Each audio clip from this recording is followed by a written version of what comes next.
ท่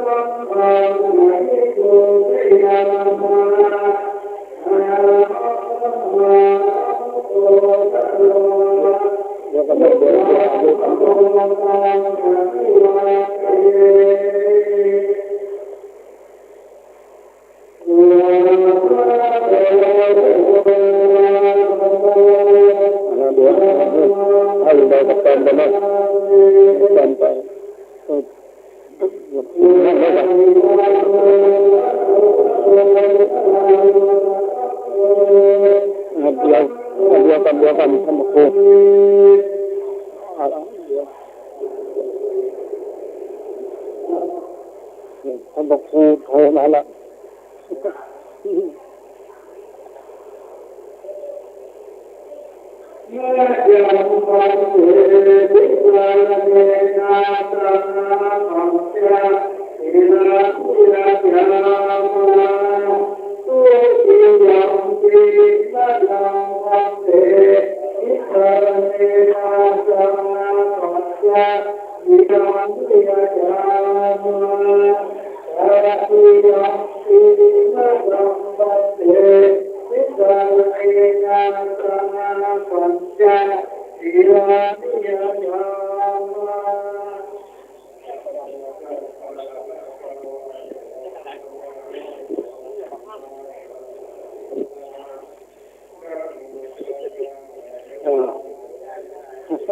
เดี๋ยวผมไปดูละ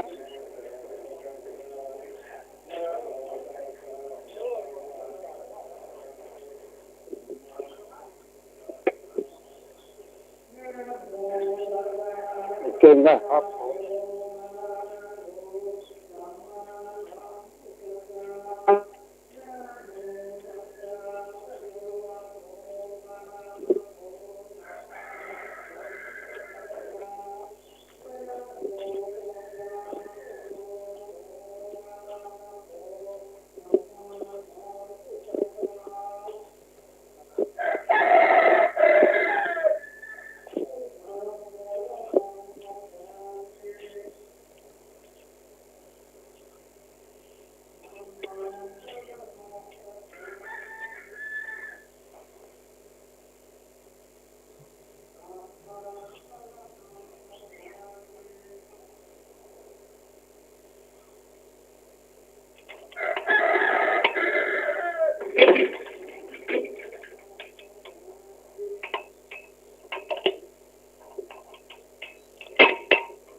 ท่านพระครูกับเดี๋ยวนะพอดีมันก็จะออกรายการธรรมะคำสั่งสอนขององค์สมเด็จพระสัมมาสัมพุทธเจ้าคือเนี่ยมันพอดีนะก็ไม่เจอท่านพระครูวันนั้นแล้วเนาะก็เลยมาทำหน้าที่คือการเผยแพร่พระพุทธศาสนาคือเนี่ยทำเนี่ยโดยมากช่วงนี้ก็เป็นช่วงปีการฟังธรรมนะเพราะว่าเป็นเดือนนี้เป็นนะครับฟังธรรมตามประเพณีคือเนี่ยธรรมมหาจารย์เนี่ยธรรมมหาจารย์นี่ก็อย่างเรื่องเนี่ยทศพรเนี่ยคนก็ได้รับคือว่าพระอินทร์ก็ให้พรกับนางพุทธดีเนี่ยพร10 ประการนั่นนะแต่ว่ามาถึงทิมปานเนี่ยก็คือเนี่ยมาเป็นอย่างอื่นเป็นกันได้ตอนแล้วแต่ว่าข้อที่10นะคือว่าขอให้ได้ลูกที่เป็นผู้ที่ช่วยปลดปล่อยสัตว์ทั้งหลาย มาบ่เฮอในตุ๊กได้ยากนี่แหละอันนี้เป็นธรรมเนี่ยป่าโลกเรียกว่าหิมพานต์เนี่ยนะอันนี้ก็เนี่ยเป็นก็ได้เนี่ยพระเวทสันดรคือได้พระเวทสันดรนี่เกิดขึ้นนะที่ที่ทางสามแพร่งทางที่ปกกากันคนมาจุกันนั่นน่ะทางที่นั้นก็เลยตั้งชื่อเรียกว่าเวทสันดรเนี่ยอันนี้คือไอเนี่ยเมื่อคนเกิดขึ้นมาแล้วก็เนี่ยคนก็อยากจะนะไม่อยากจะเอานั่นนะอันนี้เป็นคติตีไอ้นั้นตีเราจะต้องเอามาพิจารณาเพิ่นมีแต่อย่างนะพอเกิดขึ้นมาแล้วเพิ่นก็ขอสมบัติจากอมันดาของเพิ่นนะขอได้เอากับคนผู้ทุกข์ผู้ยากผู้ยังผู้ต้องการนั่นน่ะเพิ่นก็แม่เพิ่นก็เอาเนี่ยในเมื่อเนี่ยเอาแล้วเพิ่นตลอดถึงแม่เลี้ยงนางนมอย่างต่างๆเพิ่นก็จะรางวัลแต่ว่าในที่สุดเพิ่นก็เอาหมดนะพระเวสสันดรนี่เพิ่นเอาหมดตลอดถึงว่าเพิ่นได้นั่นขึ้นมาแล้วคือได้พิเศษเป็นแม่กษัตริย์แล้วเนี่ยเพิ่นก็เนี่ยมีจางคู่บารมีของเพิ่นก็คือจางปัจจัยนักเข็นเนี่ยจางปัจจัยนักเข็นมีความสามารถที่จะทำให้ฝนตกทำให้ไปที่ใดกับฝนตกเนี่ยมีความอยู่เย็นเป็นสุขเนี่ยแต่ว่ามีเมืองเนี่ยกลุเนี่ยที่การทุกข์ยากลำบากเนี่ยก็ได้ยินเกียรติศัพท์ของพระเวสสันดรเนี่ยเขาก็จะทำอย่างไรเนี่ยว่าจะ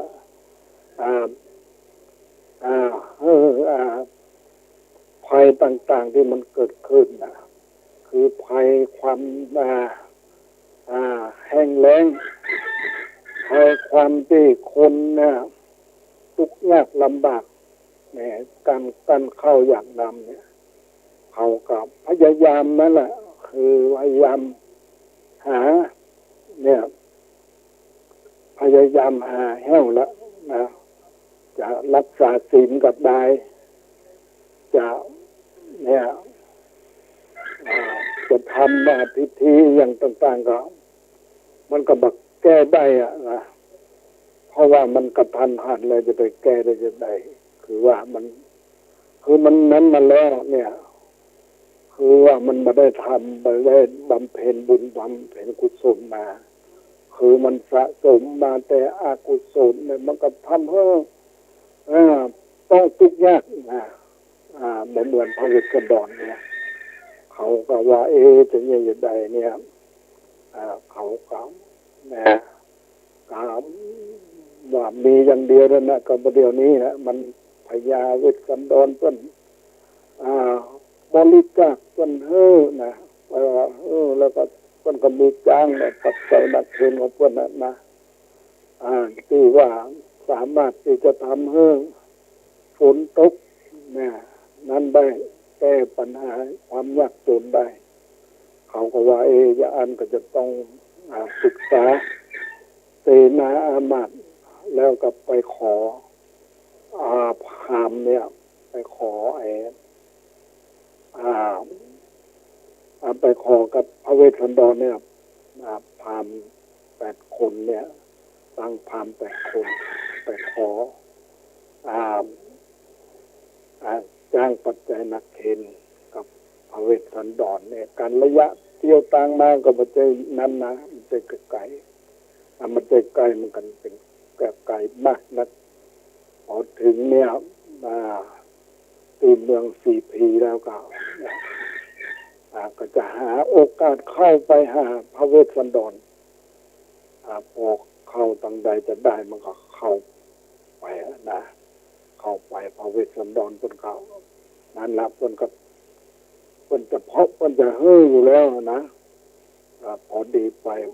มันจังหวะมันเป็นก็เฮ้อเนี่ยนะได้จังหวะดีมันก็เอาเนี่ยยกเอางวงจางเนี่ยตลอดถึงเนี่ย นำหยัดไม้ตาลมาอย่างเนี้ยเอามาใส่มือพามแล้วก็เนี่ยมันจะจ้างอย่างเดียวนะเครื่องย่องของจ้างเห็นราคาเป็นนับค่าบันไดก็ต้องเนี่ยบูพามดินมาขอไปแล้วเมื่อมาขอเนี่ยไปแล้วเนี่ย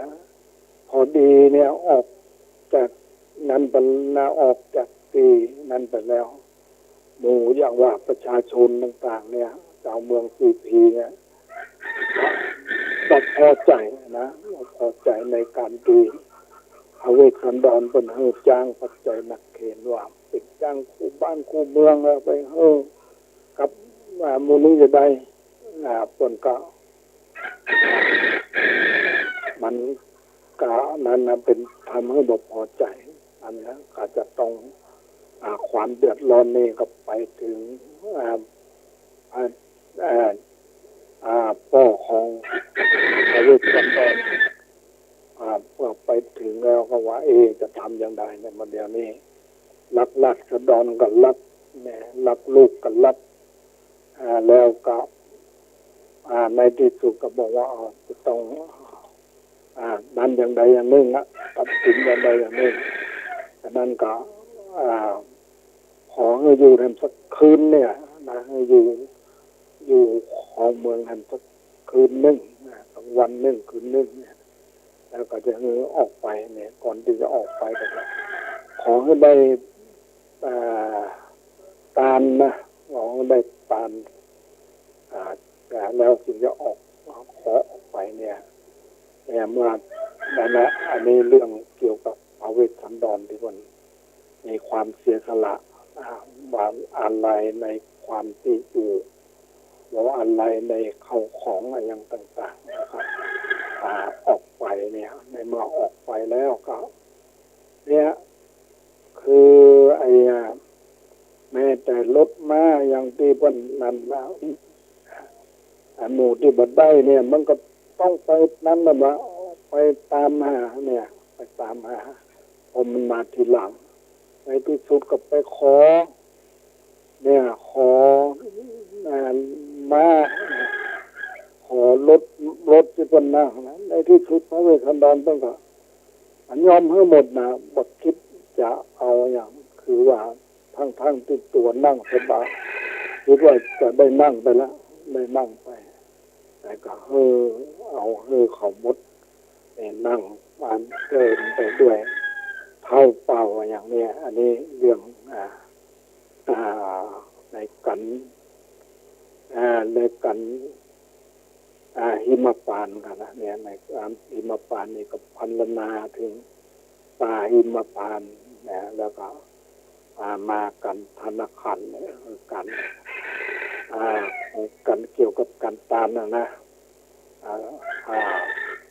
วันละประเวทนี่ก็คือเกี่ยวกับเนี่ยป่าเนี่ยเกี่ยวกับกันนั่นป่าเดินนั่นป่ามันก็มีป่าไม้มันก็มีต้นไม้ต่างๆเนี่ยนะต้นไม้กับป่ามันอยู่ในธรรมทนนะอย่างจุลโภนป่าโพนก็ดีเนี่ยอันนี้เรื่องธรรมเวสสันดรเนี่ยนะเป็นการที่เราจะต้องเสียสละมีการเอื้อเฟื้อแผ่เมื่อคืนนี้ก็พอดีที่วัดหนองกายก็รายการออกที่วัดหนองกายพอดีเขากันนิมนต์ไปเทศธรรมทีเนี้ยเทศธรรมไปประทัด นะหานกาเนี่ยพอดีเป็นอ้ายของพันตำรวจเอก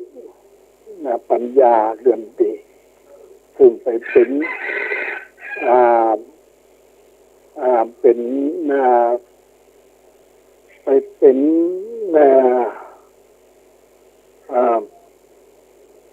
ไปเป็นผู้กำกับสถานีตำรวจบ้านนาจังหวัดนครนายกก็ได้มาคืนนี้ก็มาเป็นเจ้าภาพแล้วก็มาฟังธรรมให้กับปีสาวของตัวเองอันนี้พันตำรวจเอกปัญญาเรือนดีเนี่ยครับเมื่อก่อนนี่ก็เคยบวชอยู่ที่วัดห้วยทรายนี่แล้วก็ไปเป็นตำรวจต่อในนี้แล้วก็เมื่อคืนนี้ก็มาฟังธรรมแล้วก็บอกว่าบัดเดี๋ยวนี้ผมก็กำลังเรียนปริญญาเอกอยู่นะใกล้จะจบแล้วแล้วก็บอกว่าในการที่เรียนนั่นก็คือการเรียนพระไตรปิฎกโดยเฉพาะก็คือพระไตรปิฎกเขาบอกว่าหลักการเรียนพระไตรปิฎกนี่แหละก็เป็นหลักที่สำคัญนะคือจะทำให้เราเนี่ยเข้าใจในเกี่ยวกับคำสั่งสอนขององค์สมเด็จพระสัมมาสัมพุทธเจ้าเราก็แต่คืนนี้ก็ได้เอาวันนี้ได้เต็มออกอากาศตีสถานีของวัดหนองไก่แล้วเนี่ยวันนี้พอดีเนี่ยตะกี้ท่านพระครูก็นึกใจว่าเป็นออกไปไปกิจนิมนต์พอดีนะถึงเวลาเนี่ยมันก็โทรเข้าสถานีโทรเข้าที่เขาออกสถานีเลยก็เลยว่านับแล้วก็เลยมาทำหน้าที่ที่กุฏิเพราะว่าวันนี้ก็มีการเนี้ยจะส่งศพแล้วก็อันนี้แต่คืนนี้เนี่ยก็ได้เทศนาธรรมเนี่ยให้กับเนี่ยนานปัญญาหรือว่าพันตำรวจเอกปัญญาเดือนตีพร้อมตั้งญาติเดินตลอดถึงผู้ที่ร่วมผู้ที่รู้จักฮักเกยกันเป็นคนที่อยู่บ้านห้วยทรายเนี่ยนะก็ถึงแก่กรรมไปแล้วก็อันนี้ในหัวข้อธรรมที่จะคืนนี้นะก็บอกว่าช่วงนี้ก็เป็นช่วงที่ มีการมีการสอบนักธรรมเอก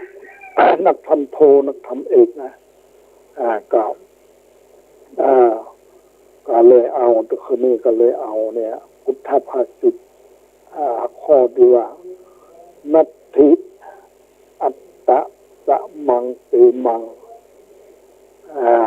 นัตถิทัญญะสะมังทนังนัตถิปัญญาสมาภาวุฒิเวปรมาทาลาอันนี้เอาพุทธภาษิตนี้ซึ่งแปลใจความว่าสิ่งที่รักอื่นนะสิ่งที่รักอื่นเสมอด้วยตนบ่มีสองทรัพย์อื่นเสมอด้วยข้าวเปลือกบ่มีสามแสงสว่างอื่นเสมอด้วยปัญญาบ่มีสี่ฝนแลเป็นสละอย่างยิ่งอันนี้นะอันนี้บางทีนะเราเนี่ยเอาฟังแล้วก็คงจะพอเข้าใจบ้าง คือว่าอ่าสิ่งที่รักอื่นนะคนเราที่ย่อมจะรักว่ารักนั้นรักนี้รักคนนั้นรักคนนี้แต่ว่าที่แท้แล้วก็คือรักตัวเองนั่นแหละแต่รักตัวเองนั้นมากกว่าไม่ใช่รักคนอื่นมากกว่าอันนี้นะรักสิ่งที่รักอื่นเสมอด้วยตนบ่มีคือตนเนี่ยยอมรักตนเราเนี่ยมากก็จะทำเพื่อตนเท่านั้นแหละนะแต่ว่าเรารักตนในทางที่ถูกต้องนั้นเราก็ควรจะทำอย่างไรตะคืนนี้ก็ได้อธิบายไปในเรื่องรักตนนี่คือว่าจะต้อง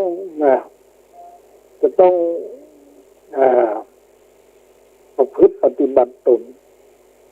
ให้ตั้งอยู่ในศีลในธรรมมันดีในระเบียบอันดีเนี่ยอันนี้ที่ว่ารักตนอย่างถูกต้องอย่างประเดี๋ยวนี้นะปัญหาต่างๆคือเกี่ยวกับโรคภัยไข้เจ็บต่างๆที่มันเกิดขึ้นเนี่ยเราเนี่ยก็ย่อมจะประสบปัญหากันเรื่องเกี่ยวกับ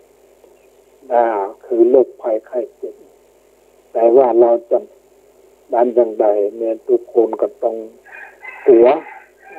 วต่อโรคภัยไข้เจ็บแต่แล้วก็นั้นนะเราก็รักตนเองเราจะทำตนเองอย่างใดให้พ้นจากโรคภัยไข้เจ็บในพุทธภาษิตที่ว่านี้ก็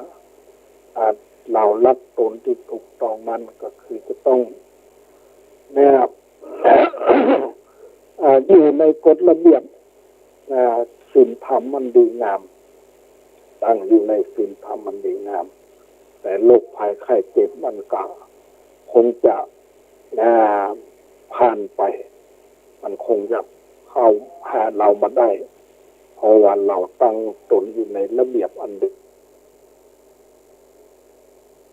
รักตนก็จะต้องเป็นผู้ที่ฝึกฝนตนแต่คืนนี้ก็ได้เอาเรื่องเนี้ยเพราะว่าคืนก่อนนั้นก็ได้เขาก็ได้ให้เทศเหมือนกันก็ได้เอาอภิธรรม7 คำปีมาเทศทำอภิธรรม7 คำปีนั้นก็กล่าวถึงเรื่องเนี้ยเรื่องอาการ32คือผมขนเล็บฟันหนังเนื้อเอ็นกระดูกเยื่อในกระดูกม้ามหัวใจตับพังผืดไตปอดไตใหญ่ไตน้อยอาหารใหม่อาหารเก่าและก็ธาตุ4เนี่ยจะกล่าวถึงเรื่องเนี่ยเกี่ยวกับธาตุ4ธาตุดินธาตุน้ำธาตุไฟธาตุลมอยู่ในตัวของเราเนี่ยแล้วก็เมื่อธาตุ4มาประชุมกันแล้วก็เป็นตัวเป็นตนของเราแล้วก็มีอายตนะภายในคือตาหูจมูกลิ้นกายและจิตใจนะอายตนะภายในอายตนะภายนอกก็มีรูปเสียงกลิ่นรสโผฏฐัพพะแล้วก็เมื่อมีอายตนะภายในอายตนะภายนอก มานั้นกันแล้วก็ทำให้เกิดมันมีเรียกว่ามีวิญญาณนะมีวิญญาณขึ้นทางตาก็เรียกว่าจักขุวิญญาณทางหูก็เรียกว่าคานะทางหูเรียกว่าโสตวิญญาณทางจมูกก็เรียกว่าคานะวิญญาณคณะวิญญาณทางลิ้นก็เรียกว่าชิวหาวิญญาณทางกายก็เรียกว่ากายวิญญาณทางจิตใจก็เรียกว่ามโนวิญญาณนี่มันมีในตัวของเราสิเนี่ยเรียกว่าอายตนะภายในอายตนะภายนอกแล้วมีธาตุรู้อยู่เนี่ยแต่ว่าเนี่ยเราเนี่ยในเมื่อเข้าใจในสิ่งอย่างนี้แล้วเนี่ยในเข้าใจในตัวของเราแล้วเนี่ย แล้วก็จะต้องเนี่ยถ้าเราเข้าใจแล้วเนี่ยมันก็พระพุทธพระธรรมพระสงฆ์มันก็อยู่ในนี่แหละคุณพระพุทธเจ้ามีเท่าใดคุณพระธรรมมีเท่าใดคุณพระสงฆ์มีเท่าใดเนี่ยมันอยู่ในตัวของเราเนี่ยนะอันนี้คือว่าในอภิธรรมจิตคำปีแล้วนะได้อธิบายไว้ฉะนั้นเรื่องเนี่ยเกี่ยวกับผู้ที่เข้าใจในตัวของเราแล้วเก่าเนี่ยเรียกว่าเป็นนั่นแหละนะเรียกว่าจัดเข้าในมรรคในมรรคในหนทางเนี่ยคือสัมมาทิฏฐิเห็นชอบเห็นอย่างใดหรือว่าเห็นชอบเนี่ยเห็นในกายของเราเนี่ยตามความเป็นจริงนะเห็นเนี่ยแล้วก็เห็นว่าทำดีก็ย่อมได้ดีทำบดีก็ย่อมได้บดีเนี่ยสัมมาทิฏฐิเนี่ยทำมิจฉาทิฏฐิก็เห็นผิดจากความเป็นจริงเห็นว่าทำบุญบ่ได้บุญทำบาปบ่ได้บาปเนี่ยนี่เป็นความเห็นที่มันถูกต้องดังนั้นเนี่ยเมื่อผู้เข้าในเส้นทางเนี่ยเรียกว่ามักมีองค์แปดก็คือสัมมาทิฏฐิเห็นชอบ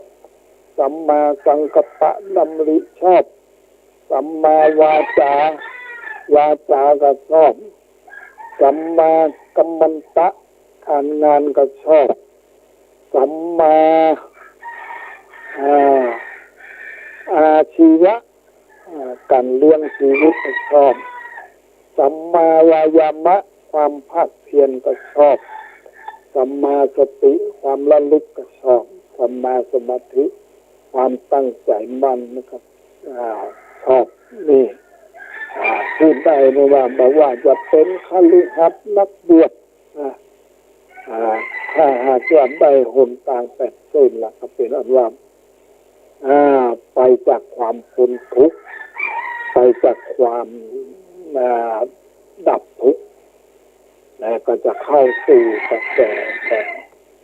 พระนิพพานเนี่ยคือความดับทุกข์ความพ้นทุกข์เนี่ยอันนี้เรื่องเรื่องเกี่ยวกับในธรรมอธิบายไว้อย่างละเอียดคือเห็นชอบเห็นในทางที่ถูกที่ควรตามความเป็นจริงไม่ได้เห็นผิดเห็นว่าบาปบุญมีจริงผู้ทำบาปก็ย่อมได้บาปผู้ทำบุญก็ย่อมได้บุญเนี่ยอันนี้คอที่เนี่ยแต่คืนนี้ก็ได้เอาเรื่องเนี้ยเอาอภิธรรมมาอธิบายมาขยายแล้วก็นี่แหละคือว่าคนเรานั้นมันคือว่า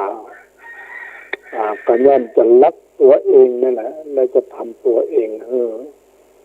นั้นอย่างใดเป็นประโยชน์อย่างใดเนี่ยอันนี้อย่างข้อที่ว่านัตถิอัตตะสะมังตีมังความรักอื่นจะยิ่งกว่าเสมอตนบ่มีในเมื่อรักตนเราจะต้องพยายามทำตนให้ถูกให้ควรตามความเป็นอันนี้ก็เรียกว่าเป็นความรักตนที่ถูกต้องอย่างเราไปทำเนี่ยผิดศีลผิดธรรมไปเอาสิ่งที่มาเข้ามาสู่ในจิตใจของเราบันไดกันกองทางตาทางหูทางจมูกทางลิ้นและทางกายทางจมูกทางลิ้นและทางจิตใจเนี่ยเรามาได้กันกองเข้ามามันก็สิ่งต่างๆนี้มันก็จะเข้ามาสู่ตัวเรา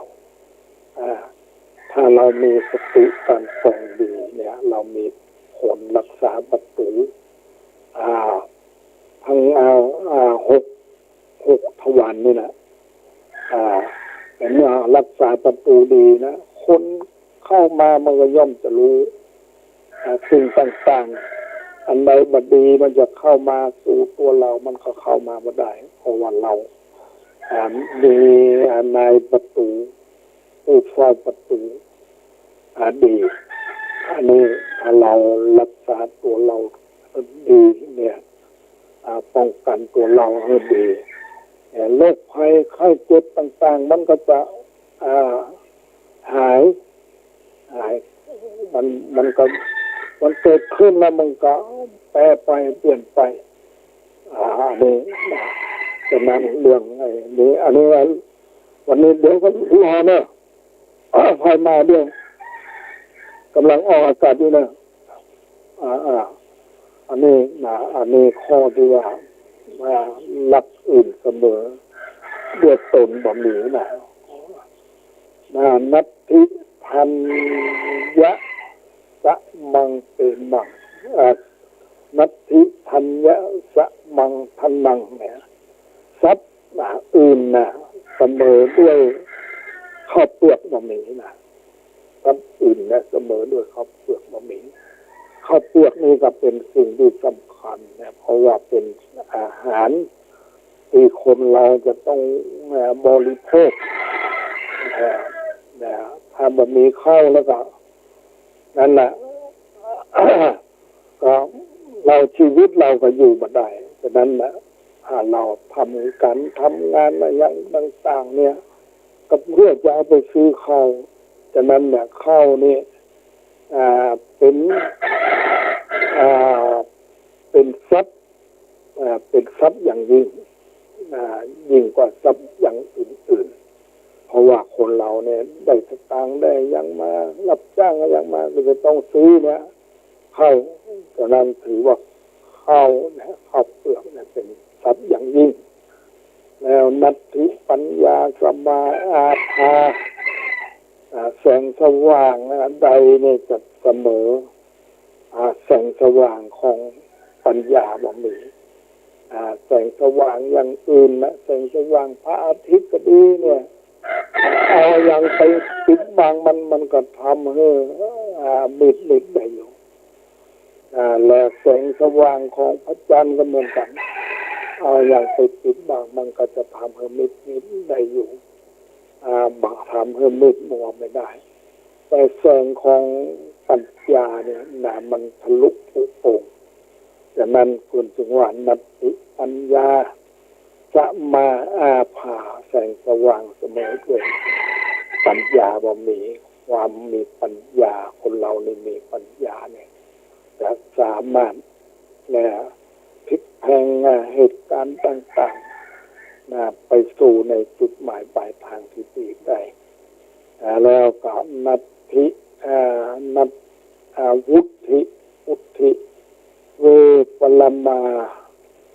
ภาลาปรมาภาลาเนี่ยหมายความว่าสะที่นี่ก็คือสะที่รองรับน้ำเนี่ยรองรับน้ำเนี่ยฉะนั้นเป็นว่าสะแลเนี่ยฝนเป็นสะอย่างยิ่งเป็นสะถ้าสะบ่มีฝนตกลงมาว่าฝนบ่ลงมาก็จะบ่มีสะฉะนั้นจึงว่าเอาต้นเหตุมันคือว่าคือฝนแลเป็นสละอย่างยิ่งเนี่ยอันนี้ในพุทธภาษิตในมักกล่าวในเมื่อตะคืนนี้ได้เอาวัดเทศนาในงานศพแล้วก็มีเรื่องไอ้นี้ว่าเกี่ยวกับเรื่องไอ้เนี้ยคนเรานี่มันจะเป็นจะต้องนั้นอย่างยิ่งฝึกฝนตัวเราอบรมตัวเราข้อสำคัญในแม่ก็ไม่ใช่ว่ามันอยู่ที่ตัวเราฉะนั้นตัวเราจำเป็นที่จะต้องฝึกฝนอบรมอันนี้เรา สิ่งต่างๆมันก็จึงจะคลี่คลายไปด้วยดีความทุกข์ความยากเรื่องอันนี้โดยมากก็คือว่าบ้านเมืองเราก็รู้สึกว่าจะมีความอุดมสมบูรณ์อยู่พืชพันธุ์ธัญญาหารอะไรอย่างก็เราก็ทำหิได้หาได้คือด้วยการที่เรามาเกียรติค้านมันขยันในการทำมาหากินพืชพันธุ์ต่างๆที่เราได้นั่นไปอันนี้นะก็จะว่าแล้วก็เรามันต้องไปนั้นแล้วมันต้องไปเกี่ยวกับเงินแล้วเกี่ยวกับอาหารการกินนี่แหละเราหาเงินก็เพื่อจะซื้ออันนี้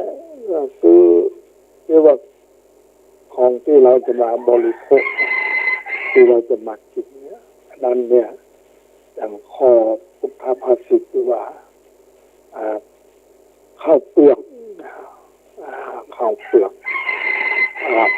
ยิ่งกว่านะข้าวเปลือกเนี่ยยิ่งกว่าสัตว์อย่างอื่นนะข้าวเปลือก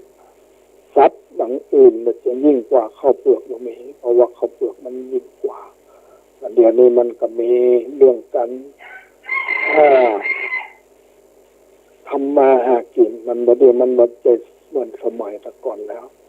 สมัยแต่ก่อนเป็นเอานาเป็นหลักเดี๋ยวนี้มันก็เปลี่ยนแปลงแต่ว่าหลักเดิมมันก็ต้องมีอยู่แล้วนะคนเรานี่จะมีหลักเดิมไปบันไดก็คือการทำนาเนี่ย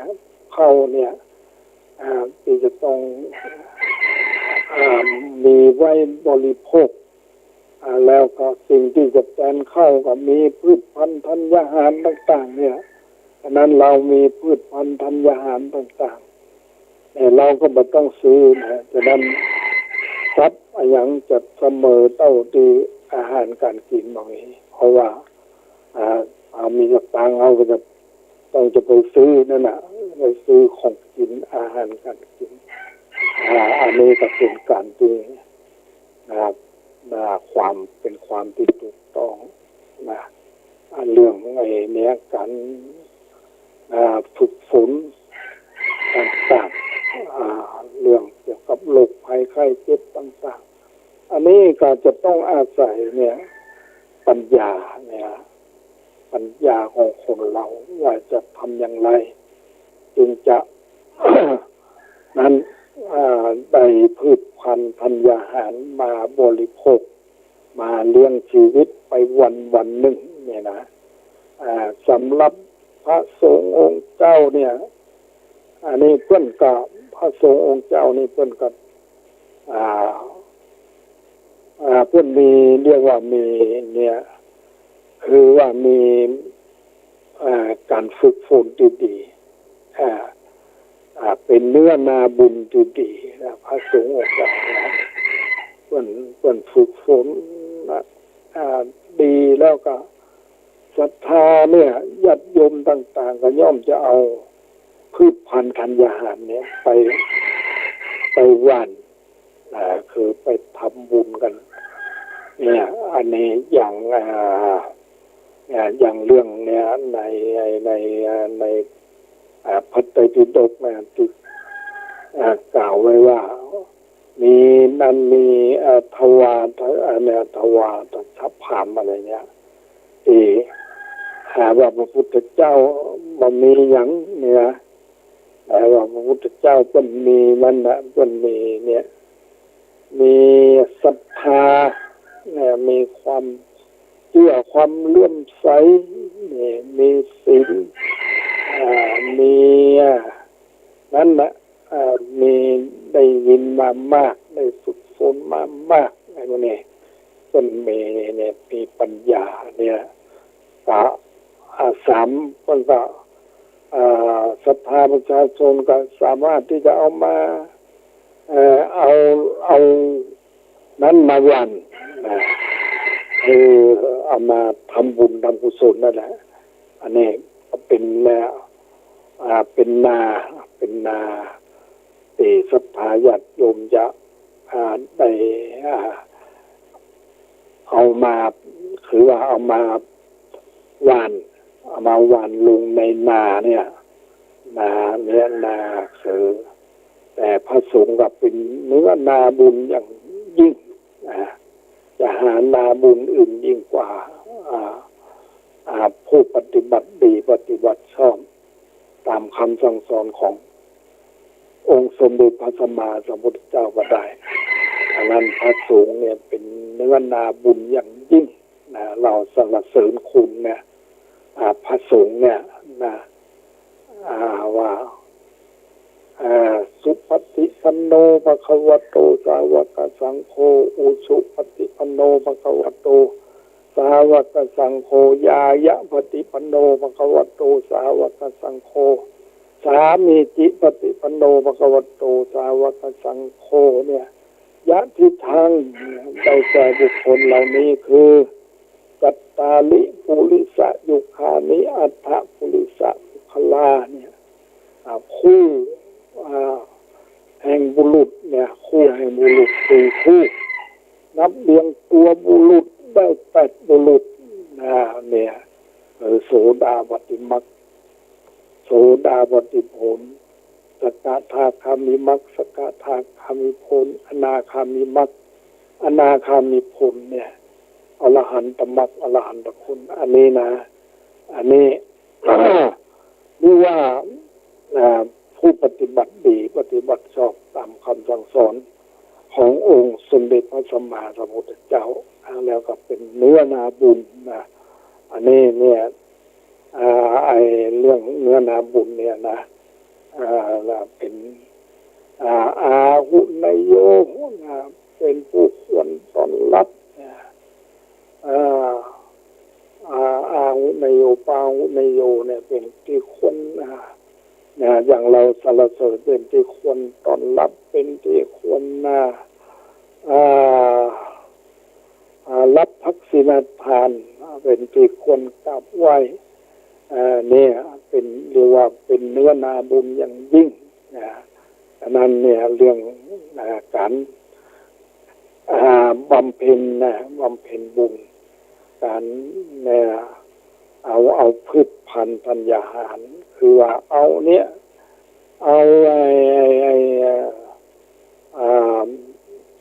เข้าของเงินทองอย่างมาทำบุญเนี่ยอันนี้ก็มันก็เอามาหว่านลงนาดีดีแล้วผลลัพธ์มันก็จะได้ดีดังนั้นเนี่ยการสรรเสริญคุณพระรัตนตรัยคือพระสงฆ์นี่นะบุคคลเนี่ยดังที่ว่านี่นะดังนั้นอันนี้เรื่องนี้ก็เป็นเรื่องที่เราทุกคนนะจะต้องศึกษาเอามาพิจารณาตะวานี้เมื่อคืนนี้ก็ได้เทศนาบางทีมันก็อย่างว่านะมันเพราะว่ามันบางทีก็เหตุการณ์เวลาอย่างต่างๆเนี่ยอันนี้มันก็บางทีมันอยู่วันนี้ก็คิดว่าได้เวลาแล้วก็ขออนุโมทนาแก่ท่านพระครูวิทยวัฒน์และพระครูปริยัติและท่านผู้ฟังทั้งหลายและก็ขอให้มีความสุขความเจริญโดยทั่วหน้ากันขออนุโมท